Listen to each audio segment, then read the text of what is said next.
ଏଇ ଆମ ଠାକୁର ଘର ମୋ ବୋଉ ତ 33 କୋଟି ଦେବତା ଭିତରୁ 32 କୋଟି ଆଣି ଘରେ ରଖିଦେଇଛି। ମାନେ ଫଟୋ ଫଟୋ ସେଇଠୁ ପୂଜା କରିସାରି ସେ ତାର ଚଉରାକୁ ଗଲା, ଚଉରାରେ ମୁର୍ଜ ପକେଇ। ଆରେ ଆଉ ଗୋଟା କଣ ବାକି ରହିଗଲା ଭଳିଆ ତାକୁ ଲାଗିଲା ବୋଧେ ଆଉ। ସେ ନେଇ ହଳଦିଆ ରକମ ବଜେଇଯିବୁ କେନା ବନେଇଦେଲା ତାର।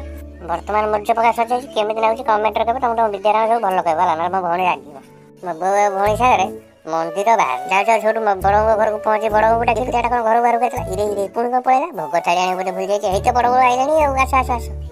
ବାଟା ଦେଖିଲୁ ଦି ଜଣ ଭଦ୍ରଲୋକ କଣ ହାତରେ କୋଦାଳ ଧରି କଣ ଗୋଟେ ରିସର୍ଚ୍ଚ କରୁଛନ୍ତି। ପଛରେ ଜାଣିଲି ବା ମ୍ୟୁନିସିପାଲିଟି ବାଲା ପାଣି ବାଟ କାଟିବାକୁ ପାଇଛନ୍ତି ବୋଧେ। ଆଚ୍ଛା ଘରୁ ବାହାରୁ ପିଲାଟାକୁ ଶୋଷ କଲାଣି। ଜାତୀୟ ରାଜପଥ ନମ୍ବର କେତେ ଜାଣିନି, ଦେଇ ଆମେ ଚାଲିଲୁ ମନ୍ଦିର ଆଡ଼େ। ଫାଇନାଲି ମନ୍ଦିରରେ ପହଞ୍ଚିଗଲୁ। ଜୟ ବଜରଙ୍ଗବାଲି ମନ୍ଦିରରେ ପହଞ୍ଚିକି ମୋ ବୋଉକୁ ନନାକୁ ଭୋଗ ଦେଇଦେଲା, ଦୀପ ଲଗେଇଦେଲା। ବୋଲ ଆନନ୍ଦ ଏକବାର ହରି ବୋଲ।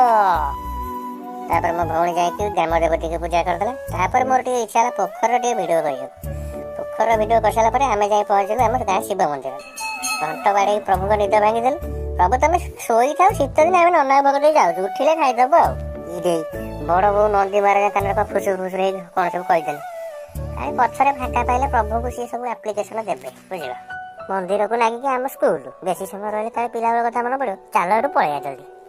ମନ୍ଦିରରୁ ଫେରିଲା ବାଟରେ ଦେଖିଲୁ ଭାଉଜ ଓସ୍ତଗଜ ପୂଜା କରୁଛନ୍ତି। ମୁଣ୍ଡିଆ ମାରି ପୁଣି ଆଗକୁ ଚାଲୁ। ଓହୋ ଚାଲି ଗୋଡ଼ କଣ ହେଇଗଲା। ଫାଇନାଲି ଘର ଆସିଗଲା। ଆମ ସେରୁ ଉପରୁ ଅନେଇଛି। ହଉ ଏଥର ଆଜିର ବ୍ଲଗ ଏଇଠି ସରିଲା।